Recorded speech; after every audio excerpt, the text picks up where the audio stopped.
नमस्कार विद्यार्थियों, मैं संजय रोयल स्वागत करता हूं स्पेशल ए लर्निंग क्लासेज में आपका, जो आपके लिए संचालित किए जा रहे हैं राजस्थान पब्लिक उच्च माध्यमिक विद्यालय मंडावा की ओर से। आज की क्लास 12वीं 12th जीव विज्ञान हिंदी वर्ग के लिए जो चैप्टर हम 10वां चैप्टर प्रकाश संश्लेषण के संदर्भ में पढ़ रहे थे, उसी को हम आगे बढ़ाते हुए आज की क्लास को शुरू करते हैं। इससे पहले वाली जो क्लासें हैं उसमें हमने पढ़ा था, एक बार थोड़ा सा रिवाइज कर लें।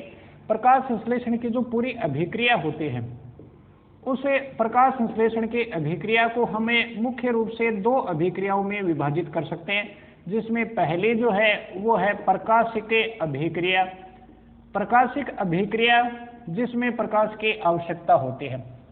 प्रकाश की उपस्थिति में, या कह सकते हैं सूर्य का प्रकाश जो है उसे अवशोषित करके पर्णहरित या वर्णक अणु जो होते हैं, जो प्रकाश संश्लेषण का कार्य करते हैं, वो उत्तेजित अवस्था में आ जाते हैं और ये उत्तेजित अवस्था में आकर H2O का अपघटन करते हैं। कुल मिलाकर 12 H2O का अपघटन करेंगे एक ग्लूकोज अणु के निर्माण के लिए, और इस स्थिति में ये 6 ऑक्सीजन उत्पन्न करेंगे। वो 6 ऑक्सीजन बाहर वायु में मुक्त हो जाते हैं, साथ में 12 NADPH2 बनते हैं और साथ में 18 ATP अणु जो है उनका उत्पादन होता है। इसके बाद में अप्रकाशिक अभिक्रिया संपन्न होती है। अप्रकाशिक अभिक्रिया जिसे प्रकाश की आवश्यकता नहीं होती, और यह अभिक्रिया हरित लवक के स्ट्रोमा भाग में संपन्न होती है। इस अप्रकाशिक अभिक्रिया में 6 कार्बन डाइऑक्साइड के अणु जो हैं वो इन 12 NADPH2 अणुओं का उपयोग करेंगे, प्लस साथ में 18 ATP अणुओं का उपयोग करेंगे, और ये उत्पन्न करेंगे बिना प्रकाश की उपस्थिति के C6H12O6, और साथ में यहाँ पर 6 H2O जल के अणु जो है वो वापस प्राप्त होंगे।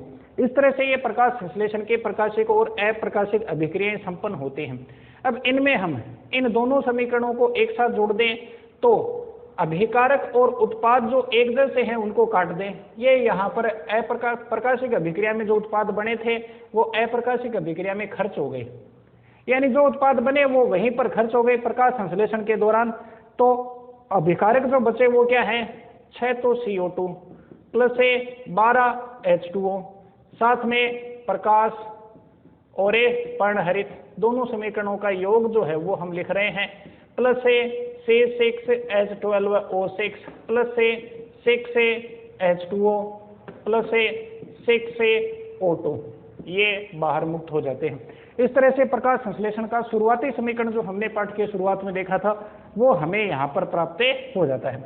अब यहाँ पर इस अप्रकाशिक अभिक्रिया में हम पढ़ रहे थे, अप्रकाशिक अभिक्रिया में अपचयनकारी शक्तियों के माध्यम से कार्बन डाइऑक्साइड के 6 अणुओं को ग्लूकोज या कार्बोहाइड्रेट में रूपांतरित किया जाता है।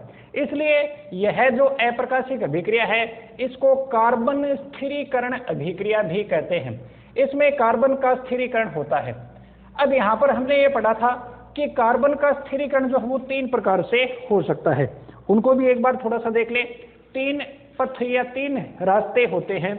एक C3 चक्र के माध्यम से कार्बन का स्थिरीकरण, जिसमें RUMP के अणु जो हैं वो ATP को काम में लेकर RUBP बनाते हैं। यह RUBP जो है वो कार्बन डाइऑक्साइड जो वातावरण से प्राप्त करते हैं उसे लेते हैं। रूबिस्को एंजाइम जो यहाँ पर कार्बोक्सिलेज एंजाइम का काम करता है, ये रूबिस्को एंजाइम फिर उत्पन्न करता है PGA फोस्फोग्लिसरिक अम्ल के कुल मिलाकर 12 अणु, ये 6 यहाँ पर ले ले।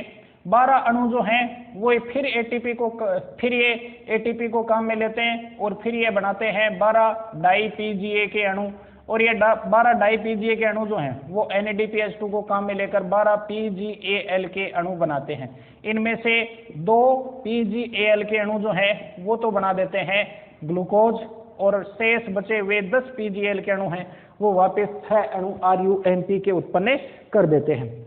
ये जो प्रकार है वो कहलाता है C3 चक्र, जो ज्यादातर द्विबीजपत्री पादपों में पाया जाता है। एक और प्रकार हमने पढ़ा था C4 चक्र, जहां पर कार्बन डाइऑक्साइड का स्थिरीकरण जो है ग्लूकोज में वो दो जगहों पर होता है या दो प्रकार की कोशिकाओं में होता है। पहले होता है बाहर की तरफ स्थित मेसोफिल या पर्ण मध्योतक कोशिका में। पर्ण मध्योतक कोशिका में जो कार्बन डाइऑक्साइड इंटर होती है, प्रवेश करती है, उसको ग्रहण करता है फॉस्फोइनोल पाइरुवेट और ये बदल जाता है किसमें, ऑक्जेलो एसिटिक अम्ल में, जो 4 कार्बन वाला एक यौगिक है। इसमें पहला स्थायी यौगिक 3 कार्बन वाला था, इसलिए ये C3 चक्र था। इसमें 4 कार्बन वाला है, इसलिए इसे C4 चक्र कहते हैं। अब ऑक्जेलो एसिटिक अम्ल जो है वो NADPH2 को काम में लेता है और बदल जाता है मैलिक अम्ल में। ये मैलिक अम्ल यहाँ से अंदर की ओर या भीतर की ओर स्थित पूल आच्छदे कोशिका में प्रवेश करता है और पूल आच्छद कोशिका में मैलिक अम्ल जो पहुंचा है वो वापस अपघटित होकर कार्बन डाइऑक्साइड को मुक्त कर देता है। तो जो कार्बन डाइऑक्साइड यहाँ पर ली गई थी वो यहाँ पर छोड़ दी जाती है और यह कार्बन डाइऑक्साइड अब इस C3 चक्र में प्रवेश करती है, जैसे यहाँ ये प्रवेश कर रही है। C3 पादपों में सीधे बाहर वातावरण से आ रही है, यहाँ पर मैलिक अम्ल से आ गई। बाकी कार्य ऐसे ही होगा, PGA बनाएगी, PGA से PGAL के अणु बनेंगे और PGL के अणु जो है वो क्या बना देंगे, ग्लूकोज अणु बना देंगे और वापस RUNP जो है वो फिर से प्राप्त हो जाते हैं। और यह मैलिक अम्ल कार्बन डाइऑक्साइड देने के बाद में बना लेता है पायरुविक अम्ल और ये पायरुविक अम्ल फिर से इसमें प्रवेश करके ATP की सहायता से बदल जाता है किसमें, PEP में। इस तरह से यहाँ पर यह चक्र 2 बार चलता है। अब ये C4 पादपों में या C3 चक्र जो है उसके अंदर यह जो क्रिया विधि पाई जाती है इसका एक विशिष्ट महत्व भी होता है। महत्व जो है वो इसका क्या होगा, इसका महत्व यह रहेगा पादपों में कि यहाँ पर C3 चक्र में जो एंजाइम काम में आता है जिसको हम रूबिस्को एंजाइम कहते हैं, ये रूबिस्को एंजाइम उच्च ताप से बचा हुआ रह जाता है क्योंकि ये भीतर वाली कोशिकाओं में है जिस पर ताप का इतना ज्यादा प्रभाव नहीं पड़ता और साथ में ऑक्सीजन की अधिकता जो है उससे भी ये बचा हुआ रहता है। ऑक्सीजन की अधिकता और तापमान की अधिकता पर ये रूबिस्को एंजाइम अपघटन करने लगता है या कार्बन डाइऑक्साइड का स्थिरीकरण करने की इसकी जो कैपेसिटी या क्षमता है वो कम हो जाती है। तो इसकी क्षमता बनी रहे इसलिए एक पादप जो है वो C4 चक्र अपनाते हैं और ऐसे पादप जिनमें C4 चक्र होता है उनकी उत्पादकता भी इसी कारण से क्या होती है, अधिक होती है। ये 2 चक्र जो है वो हमने पढ़े। अब इसके बाद में एक तीसरा चक्र जो है उसके बारे में पढ़ेंगे जिसमें रेखा चित्र वगैरह तो कोई ज्यादा महत्वपूर्ण नहीं है, छोटे प्रश्न वगैरह के रूप में कई बार पूछ लिया जाता है। तो तीसरा पथ या तीसरा तरीका जो है कार्बन स्थिरीकरण का, जिसे हम CAM चक्र कहते हैं, उसका अध्ययन यहाँ पर हमें करेंगे। ये चक्र जो है वो पाया जाता है सामान्यतः कैक्टेसी कुल के पादप, कैक्टस पादप जो होते हैं जिनमें पत्तियां जो हैं वो मांसल प्रकार के होते हैं, मांसलोद्भिद पादप इनको कहा जाता है। मोटी पत्तियां पाई जाती हैं जैसे नागफनी या कैक्टस जो होते हैं उनमें पत्तियां जो हैं वो सामान्यतः झड़ जाती हैं या कांटों में रूपांतरित हो जाते हैं और तने जो है वो मुख्यतः पत्ती की तरह से काम करते हैं या पत्तियां जो है वो फूली हुई होती हैं जैसे ग्वारपाठा वगैरह है उनके अंदर यदि हम देखें तो ऐसे पादप जो है वो मांसल पादप कहलाते हैं। इन मांसल पादपों में कार्बन डाइऑक्साइड के स्थिरीकरण का यह तरीका CAM चक्र जो है वो पाया जाता है। तो मांसल और शुष्क वातावरण में पाए जाने वाले पादपों के अंदर यह चक्र पाया जाता है। इन पादपों की विशेषता यह होगी कि इनमें पत्तियां जो हैं वो कैसी होती हैं, मांसल और मोटी होती हैं और उनके ऊपर रंध्र एक तो कम पाए जाते हैं। ऐसे पादप जिन आवासों में उगते हैं, शुष्क आवासों में, वहां पर एक विशेषता इनकी होती है कि ये जल को बचाए रखने का प्रयास करते हैं, जल की हानि को कम से कम करते हैं और जल की हानि वाष्पोत्सर्जन के द्वारा होती है। तो वाष्पोत्सर्जन को कम करने के लिए इनमें रंध्र जो है वो विशेष प्रकार के होते हैं, एक तो संख्या में कम होते हैं और दूसरा रंध्र जो वो दिन के समय खुलते भी नहीं है। सामान्य विशेषता में हमने पढ़ा था रंध्रों में कि सामान्यतः वाष्पोत्सर्जन दिन के समय होती है क्योंकि रंध्र दिन के समय खुलते हैं, लेकिन इन पादपों में विशेष प्रकार के रंध्रे पाए जाएंगे। इस प्रकार के रंध्र जो हैं वो केवल रात्रि के समय खुलते हैं। तो इन पादपों में, जिन पादपों में CAM चक्र पाया जाता है उनमें रंध्रे रात के समय खुलते हैं। अब रात के समय खुलने से पादप को यह फायदा होगा कि वाष्पोत्सर्जन कम होगा दिन के अधिक ताप से बच जाएगा और जल की हानि जो है वो कम होगी। लेकिन इस स्थिति में दूसरी समस्या जो है वो आती है कार्बन डाइऑक्साइड को लेने की। प्रकाश संश्लेषण की क्रिया दिन के समय होती है सूर्य प्रकाश की उपस्थिति में, और उसमें कार्बन डाइऑक्साइड की आवश्यकता होती है, जिसमें कार्बन डाइऑक्साइड को ग्लूकोज में बदला जाता है। कार्बन डाइऑक्साइड जो है वो पादप में प्रवेश करती है रंध्र के माध्यम से होकर, लेकिन रंध्र इन पादपों में खुले हैं दिन के समय जब सूर्य का प्रकाश उपस्थित नहीं होता। तो ऐसी स्थिति में यह कह सकते हैं कि कार्बन डाइऑक्साइड की पूर्ति तो होती है रात के समय, जबकि प्रकाश है वो मिलता है दिन के समय। अब इन पादपों में प्रकाश संश्लेषण कैसे होगा, तो इसके लिए एक विशेष तरीका अपनाते हैं, जैसे C4 पादपों में होता है उसी तरीके का, लेकिन इन पादपों में C4 पादपों की तरह से अलग अलग कोशिकाओं में प्रकाश संश्लेषण नहीं होता। प्रकाश संश्लेषण एक ही कोशिका में होगा। अब ये एक ही कोशिका, मान लें ये वायुमंडल के संपर्क में जो कोशिका है पर्ण मध्योतक कोशिका, उसमें प्रकाश संश्लेषण होगा। इन कोशिकाओं में जब रात होती है तो उस समय रंध्र खुले होते हैं, और रात के समय जब रंध्र खुले होते हैं तो CO2 जो है वो अंदर प्रवेश करती है, और CO2 को इनमें ग्रहण कर लिया जाता है फॉस्फोइनोल पाइरुवेट के द्वारा। PEP जो है वो CO2 को ग्रहण कर लेगा बाहर से। कब? जब रात के समय रंध्र खुले होते हैं तब। फिर ये PEP CO2 को अवशोषित करके 3 कार्बन वाला जो यौगिक है वो एक 4 कार्बन वाले यौगिक ऑक्जेलो एसिटिक अम्ल में परिवर्तित हो जाता है। ऑक्जेलो एसिटिक अम्ल जो है वो फिर NADPH2 को काम में लेता है और बदल जाता है किसमें? मैलिक अम्ल में। अब ये मैलिक अम्ल जो है वो संचित हो जाता है रात के समय। रात के समय ये पादप के अंदर संचित रहेगा कोशिकाओं में, और जब दिन होता है जिस समय प्रकाशिक अभिक्रिया होती है उस समय ये मैलिक अम्ल जो है वो वापस अपघटित होता है। तो दिन के समय ये फिर से अपघटित होगा, और दिन के समय ये अपघटित होकर बनाता है पायरुविक अम्ल, और इसके दौरान पायरुविक अम्ल जो बनता है वो 3 कार्बन वाला एक यौगिक है, जबकि मैलिक अम्ल में 4 कार्बन है। एक कार्बन जो है वो कार्बन डाइऑक्साइड के रूप में बाहर निकल गया। ये कार्बन डाइऑक्साइड जो बाहर निकला है वो प्रवेश कर जाएगा किसमें? C3 चक्र में, जैसे कि इसमें होता है सेम ऐसे ही C3 चक्र में प्रवेश कर जाता है, और ये दिन के समय C3 चक्र में प्रवेश करके क्या बनाता है? ग्लूकोज। और ये पायरुविक अम्ल जो है वो दिन के समय वापस किस में बदल जाता है? PEP में। तो रात के समय तो PEP जो है वो बदलता है मैलिक अम्ल में, और दिन के समय मैलिक अम्ल जो है वो बदलता है वापस किसमें? पायरुविक अम्ल में। ये अभिक्रिया जो है वो होती है। ऐसे चक्र को हम क्या कहते हैं? CAM चक्र। इसे क्रेसुलेशियन एसिड मेटाबॉलिज्म कहा जाता है। क्रेसुलेसी कुल के मांसल पादप जो होते हैं उनमें दिन के समय विभिन्न अम्ल जो हैं वो कार्बन डाइऑक्साइड को रात के समय जब रंध्र खुले होते हैं तो उस समय वो कार्बन डाइऑक्साइड को अपने अंदर संचित करके रखते हैं, और जब दिन के समय आवश्यकता होती है, प्रकाश प्राप्त होता है पादप को, रंध्र बंद हो जाते हैं तो कार्बन डाइऑक्साइड बाहर से नहीं मिल सकती, तो ये मैलिक अम्ल या अन्य जो अम्ल हैं कार्बनिक अम्ल वो अपघटित होते हैं, और अपघटित होकर कार्बन डाइऑक्साइड को उपलब्ध करवाते रहते हैं, जो C3 चक्र में ग्लूकोज का उत्पादन करती है।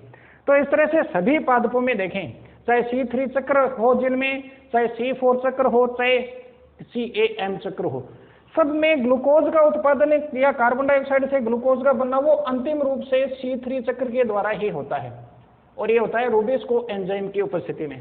तो इसलिए हम ये कह सकते हैं कि रूबिस्को एंजाइम जो है वो प्रकृति का सबसे महत्वपूर्ण एंजाइम है, क्योंकि इसी के माध्यम से कार्बनिक यौगिक या कार्बनिक भोजन जो है, कार्बनिक भोज्य पदार्थ या खाद्य सामग्री जो है उसका निर्माण होता है। यह एंजाइम कार्बोक्सिलेज की तरह से काम करता है, और कार्बोक्सिलेज की तरह से काम करके ये CO2 को किस में बदलता है? ग्लूकोज में बदलता है। बस इसकी कार्यशीलता बनी रहे सही तरीके से, इसलिए C4 या CAM चक्र जो इसके अल्टरनेट होते हैं वो पाए जाते हैं, जो इस रूबिस्को एंजाइम को बचाए रखते हैं ऑक्सीजन की अधिकता और तापमान की अधिकता से, ताकि ये सही प्रकार से कार्य करता रहे। इस प्रकार से C4 चक्र या CAN चक्र जो हैं वो पाए जाते हैं। तो CAN चक्र में कुछ ज्यादा विशेष नहीं है, इतना ध्यान में रखें। ये मांसल प्रकृति के जो पादप जो शुष्क वातावरण में उगते हैं उनके अंदर यह चक्र पाया जाता है।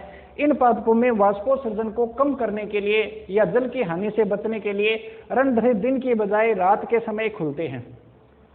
जब रात के समय रंध्र खुले होते हैं तो कार्बन डाइऑक्साइड जो है वो कोशिका में प्रवेश करती है या पत्तियों में प्रवेश करती है और उसे PEP फास्फोइनोल पाइरुवेट जो है वो ग्रहण करके ऑक्जेलो एसिटिक अम्ल बना लेता है। ऑक्जेलो एसिटिक अम्ल फिर मैलिक अम्ल के रूप में परिवर्तित होकर संचित हो जाता है या पड़ा रहता है और दिन के समय जब प्रकाश प्राप्त होता है तो उस समय मैलिक अम्ल टूटता है, कार्बन डाइऑक्साइड मुक्त कर देता है कोशिका में। ये कार्बन डाइऑक्साइड जो है वो C3 चक्र में प्रवेश करके ग्लूकोज में बदल जाती है और मैलिक अम्ल जो पायरुविक अम्ल में बदला था, पायरुविक अम्ल फिर से फॉस्फोइनोल पायरुवेट बना देता है। इस तरह से रूपांतरण होता है रात के समय पायरुविक अम्ल का मैलिक अम्ल में, दिन के समय मैलिक अम्ल का पायरुविक अम्ल में। यह प्रक्रिया जो है वो चलती रहेगी और इस तरह से CAM चक्र जो है वो पूरा होगा। तो इस तरह से कार्बन स्थिरीकरण के 3 चक्र जो हैं वो हमने पढ़े, C3, C4 और CAM चक्र। इसमें से C3 चक्र और C4 चक्र जो रेखा चित्र सहित जरूर से आपको ध्यान में रखने हैं, एग्जाम में बड़े क्वेश्चन के रूप में इनको पूछा जाता है। इसके बाद में प्रकाश संश्लेषण से संबंधित कुछ अन्य टॉपिक जो अपने दिए हुए हैं उनका अध्ययन हम इसमें और करते हैं आगे इसमें प्रकाश संश्लेषण का जो हमें अध्याय पढ़ रहे हैं उसमें एक और छोटा टॉपिक आता है प्रकाशिकीय श्वसन या प्रकाशीय श्वसन भी इसको कहा जाता है। अब ये प्रकाशिक श्वसन क्या होता है इसको हम पढ़ते हैं।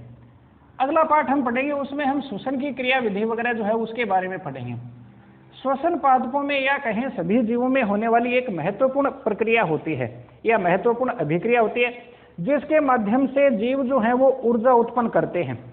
श्वसन की जो अभिक्रिया होती है उसमें क्या होगा, उसमें कार्बनिक यौगिक यानी भोजन जिसको हम कह सकते हैं, कार्बोहाइड्रेट, प्रोटीन, वसा वगैरह, ये कार्बनिक पदार्थ जो हैं इनको तोड़ा जाता है ऑक्सीजन की उपस्थिति में। ऑक्सीजन की उपस्थिति में ये टूटते हैं और सरल यौगिक बनाते हैं और साथ में ऊर्जा उत्पन्न करते हैं ATP के रूप में।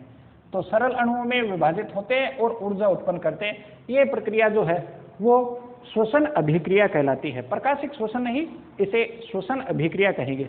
अब प्रकाशिक श्वसन जो है वो क्या होगा उस स्थिति में देखें, जब प्रकाश तीव्र हो, अधिक तीव्र प्रकाश यदि पड़े और उसके कारण से तापमान जो है वो भी अधिक हो और साथ में कार्बन डाइऑक्साइड की कमी हो, ऑक्सीजन की अधिकता हो, ऐसी कंडीशन में यह प्रकाशिक श्वसन की अभिक्रिया होती है।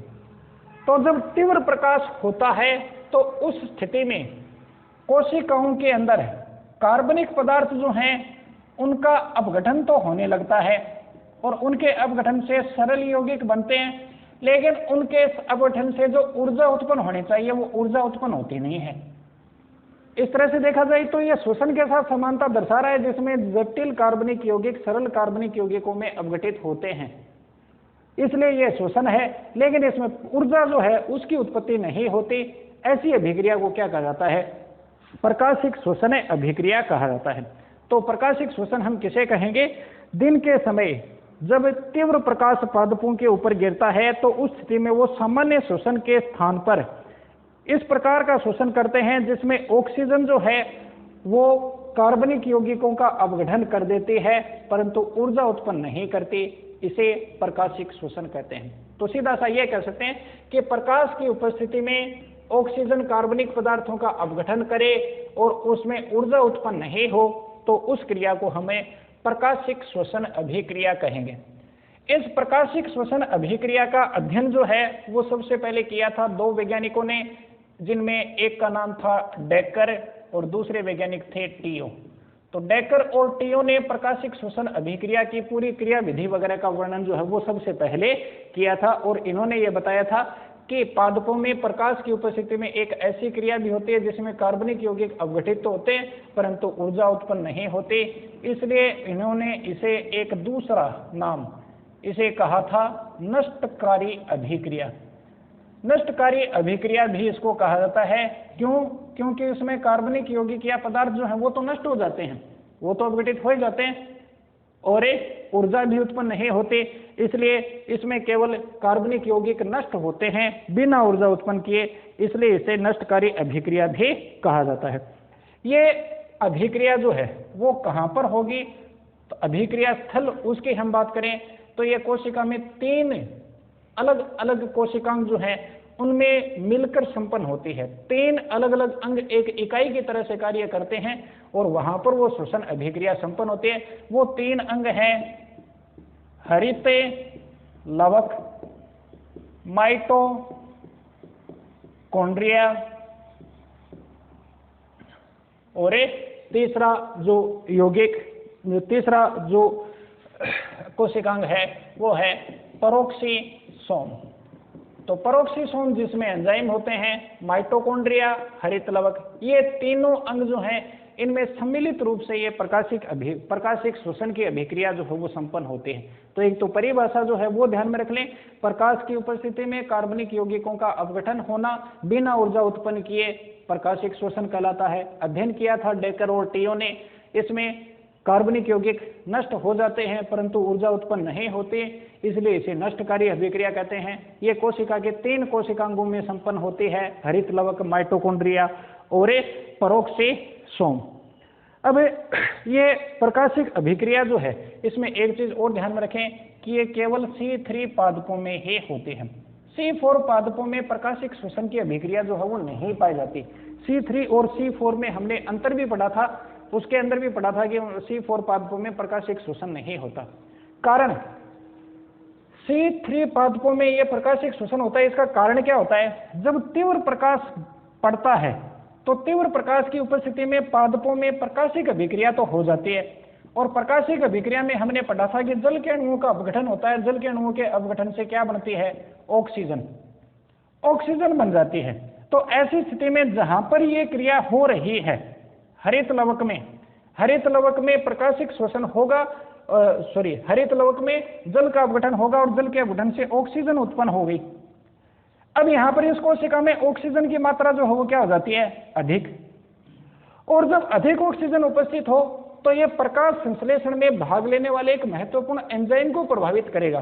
किसको, प्रकाश संश्लेषण में एक एंजाइम जो है वो भाग लेता है जिसको हम कहते हैं rubisco enzyme, राइबोलोज bisphosphate carboxylase enzyme, जो रूबिस्को RuBP के साथ में कार्बन डाइऑक्साइड को जोड़कर क्या बनाता है, PGA फोस्फोग्लिसरिक अम्ल बनाता है।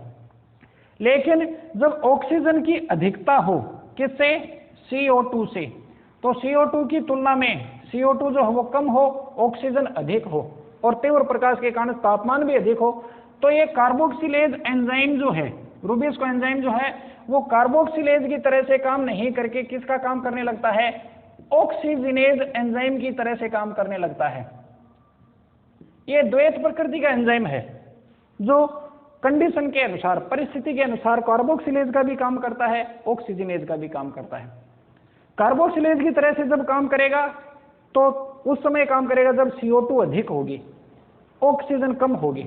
ऑक्सीजन कम और CO2 अधिक होने पर कार्बोक्सिलेज की तरह से काम करता है और कार्बन डाइऑक्साइड को जोड़कर जटिल यौगिकों का निर्माण करता है, उल्टे कार्बनिक यौगिकों को बनाता है, उनका उत्पादन करता है। लेकिन जब ऑक्सीजन अधिक हो जाए और तापमान भी अधिक हो तो ये ऑक्सीजनेज की तरह से काम करने लगता है और उस कंडीशन में ये पादपों में पाए जाने वाले कार्बनिक यौगिक यानी RuBP वगैरह जैसी शर्कराएं जो हैं इनको उल्टे तोड़ देता है और इनको तोड़कर ये बनाता है ग्लाइकोलिक अम्ल।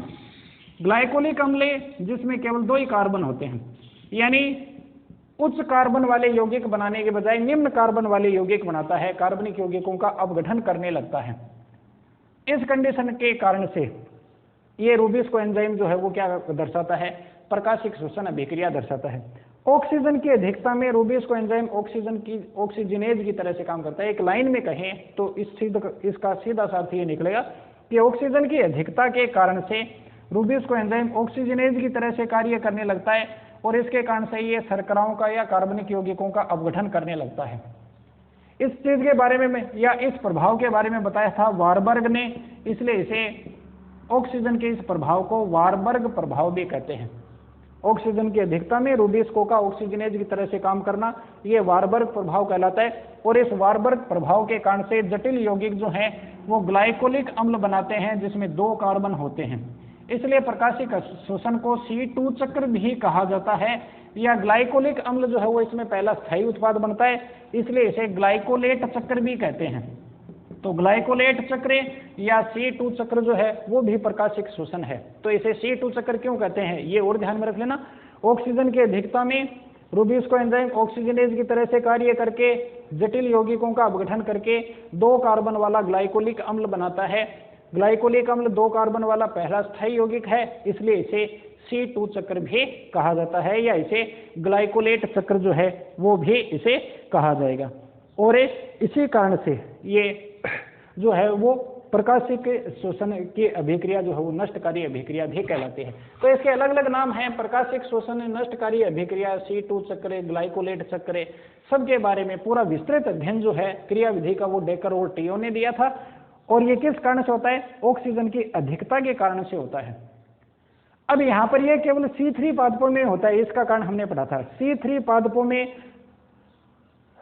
प्रकाशिक और अप्रकाशिक अभिक्रिया यानी ऑक्सीजन का उत्पादन होने वाली अभिक्रिया और कार्बन डाइऑक्साइड का स्थिरीकरण होने वाली अभिक्रिया, ये दोनों ही क्रियाएं एक जगह ही होती हैं। और इस कारण से यहाँ पर इन कोशिकाओं में ऑक्सीजन की अधिकता हो जाती है, क्योंकि प्रकाशिक अभिक्रिया तो पहले संपन्न होती है। तो ऑक्सीजन की अधिकता होने के कारण से रूबिस्को एंजाइम जो है वो क्या करने लगता है? प्रकाशिक शोषण करने लगता है। C4 पादपों में हमने पढ़ा था, C4 पादपों में यह क्रिया जो है वो तो होती है पर्ण मध्योतक कोशिकाओं में, और ये क्रिया जो होती है वो होती है पूलाच्छद कोशिकाओं में, यानी 2 अलग अलग स्थान हैं। इसलिए जहां ऑक्सीजन की अधिकता है वहां ये क्रिया होगी नहीं। इस कारण से ये कार्बोक्सिलेज की तरह से ही काम करता रहेगा। इसलिए C4 पादपों में प्रकाशिक शोषण नहीं होता, इसीलिए उनकी उत्पादकता भी अधिक होती है, क्योंकि उनमें नष्टकारी अभिक्रिया नहीं होती। कार्बनिक उत्पाद जो है वो नष्ट नहीं होते, जरूरत के जितने होते हैं, और उत्पादन उनका अधिक होता रहता है। जबकि C3 पादपों की उत्पादकता कम होती है, क्योंकि उनमें नष्टकारी अभिक्रिया, प्रकाशिक शोषण की अभिक्रिया जो है वो उनके अंदर होती है। तो इस तरह से आज 2 महत्वपूर्ण चीजें जो हैं या महत्वपूर्ण टॉपिक जो हैं उनके बारे में हमने पढ़ा, एक CAM चक्र और दूसरा प्रकाशिक शोषण। इसके बाद में इस चैप्टर में अपना एक छोटा सा टॉपिक और बचा है, प्रकाश संश्लेषण की क्रिया को प्रभावित करने वाले कारक और ब्लेकमैन का सीमाकारी कारकों का नियम। तो उनको हम आगे की क्लास में पढ़ेंगे। आज की क्लास में इतना ही, धन्यवाद।